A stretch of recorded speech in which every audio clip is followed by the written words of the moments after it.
Well, Julie, thank you so much for talking to me here at the Aussie Wire booth at the Alliance for Responsible Citizenship inaugural conference. Yes. The Alliance for Responsible Citizenship talks all about a better story.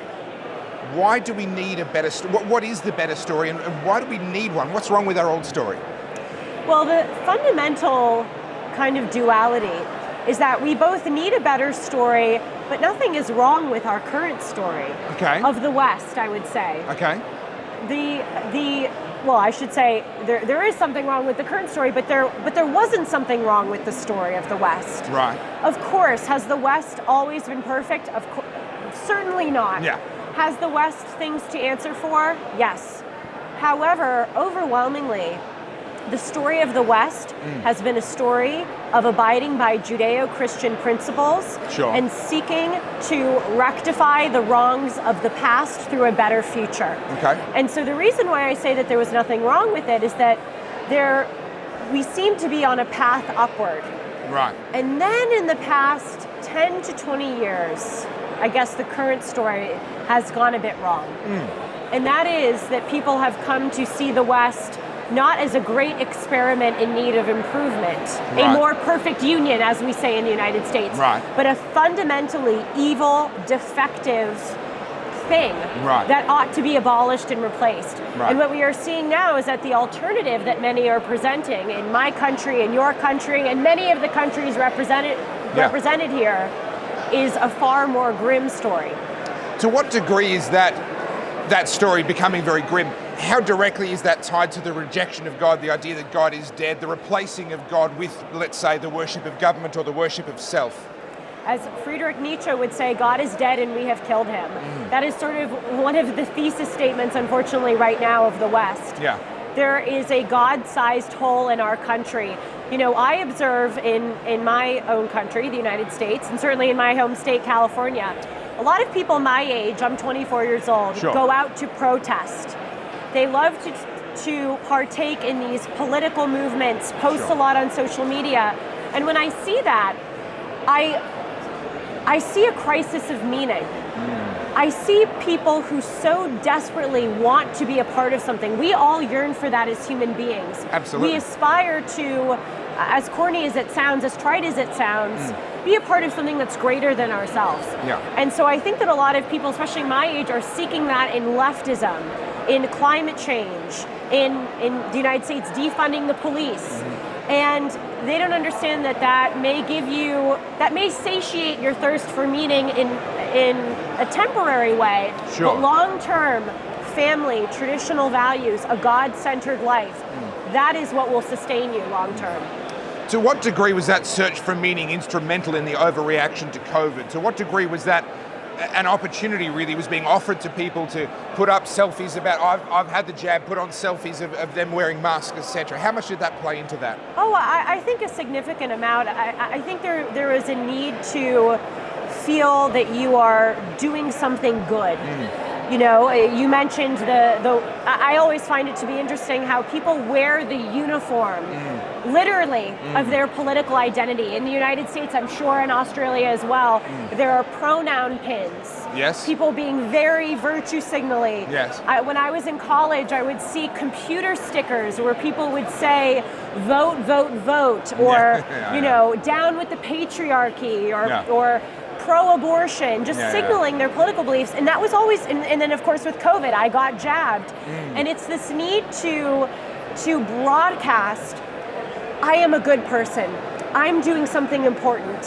I want to help other people. Now some people, I think it's this weird moral superiority and they want to have power over people. But I think for a large contingent, to your point, it's this need for meaning, which is so unfortunately misplaced. And the problem is the leaders in our society, politicians, thought leaders, those in the media, are fueling the fire of this shallow meaning.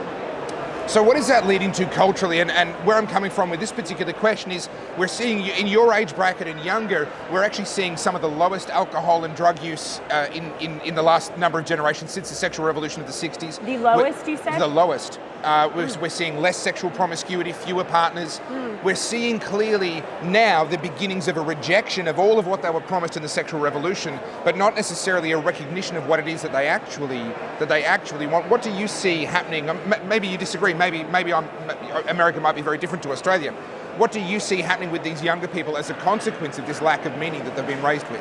That's very interesting. You could see my surprise. Yeah. Actually, in the United States, I would say that we're seeing higher addiction rates generally with drugs and alcohol. Okay. A greater turn to these kind of these instant gratification things, video games, pornography. Sure. Yeah. And I think, unfortunately, it goes to, again, not to beat a dead horse. Yeah.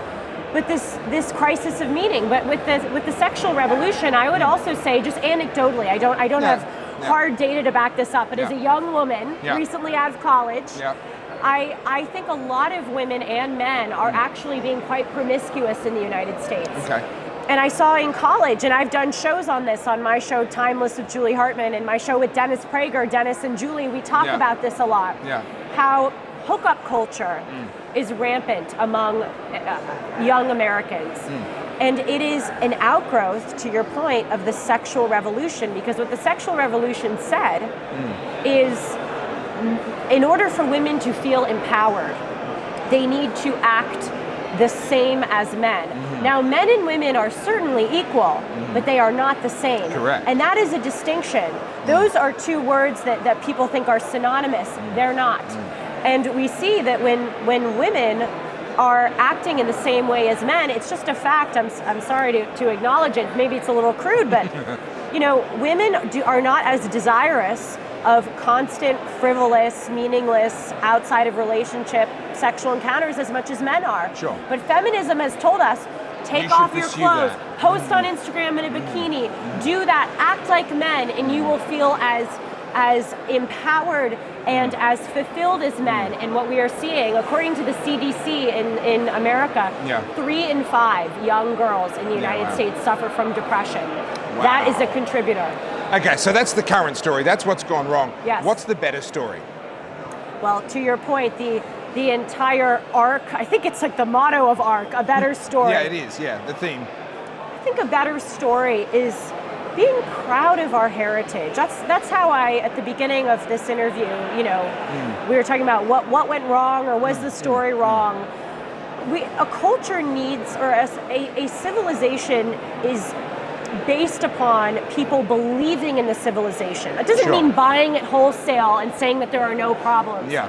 But you need to appreciate, especially in the West, and know about your civilization in order to be a part of it and make it better. Yeah. And so I think the better story is going back to the truth of Western civilization. Okay. In the United States, I do shows on our history, and I try to debunk myths and not whitewash the past. Sure. But talk about what is so great about America, what is so exceptional.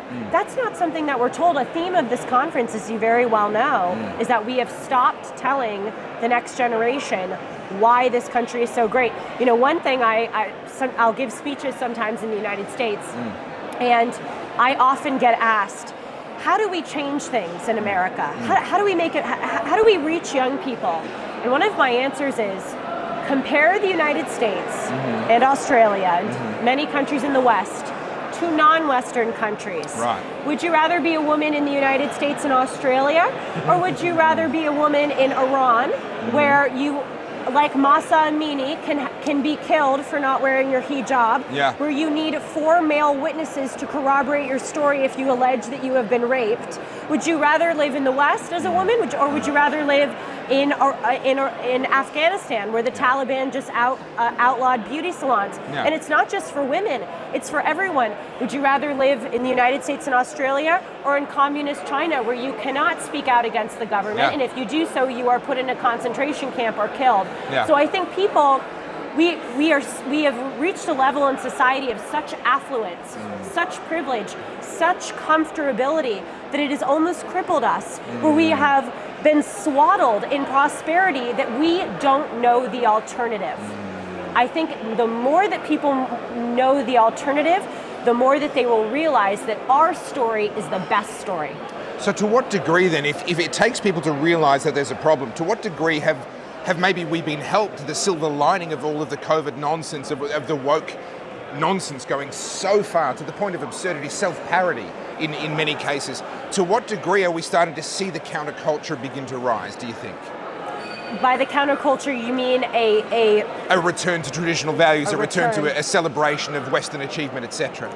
You know, you're very apt to point out that as horrible as COVID was, and I read all about Australia. I was in Melbourne. I was at the forefront of all of that. I've been shot at with rubber bullets and pepper sprayed and all that stuff. Yeah. The draconian lockdowns. Yeah. It's unbelievable. I think the one silver lining, the one good thing is that people are starting to wake up. And you know, another event in addition to the COVID lockdowns, which I think has somewhat contributed to this hopeful waking up, is the recent October 7th pogrom in Israel. At least in the United States. Obviously, I can't speak as well to Australia, but I can tell you in the United States, there are many secular, left-wing, pro-Israel Democrats, both Jewish and non-Jewish, sure, who have been so jolted by people taking to the streets supporting Hamas, people at universities like my alma mater, Harvard, signing a petition that holds the Israeli regime entirely responsible for the terrorism that was inflicted against them. Yeah. I think a lot of left-wing Americans who are pro-Israel are going, wow, the left has become very extreme. My response to them is, it's taken this for you to realize that the left is extreme, but hopefully people are waking up, and I'll tell you this one thing. I did a show recently on my show Timeless called The Pro-Israel Left, where I talked about this. And I was harsh in my holding them to account, because what I said of the pro-Israel left, not all on that side, but many, I said, you have let lies be spread about America. You have supported organizations like Black Lives Matter, which has been so terrible and corrosive for our country, and especially for Black people. You have acquiesced to the temper tantrums of college students who want a course removed because it's not sufficiently left-wing. And what I said on my show is, every single time that you capitulated to a demand, you capitulated to a lie, you laid a brick in the now massive edifice of extremism and entitlement that we are seeing now. But to bring it back full circle, I think many are understanding that, because there is such an egregious display with the pro-Hamas group in America of this extremism. Look, last question before I let you get back to the conference. What do you hope to see out of ARC? I mean, is this just a bunch of elites having some out-of-touch talk fest? How does this really help people in the real world, and what do you hope to see? Well, I have to say, there have been jokes about elites in the audience, and certainly there are some very, very impressive. It is an apt description for some people. For some people, but not all.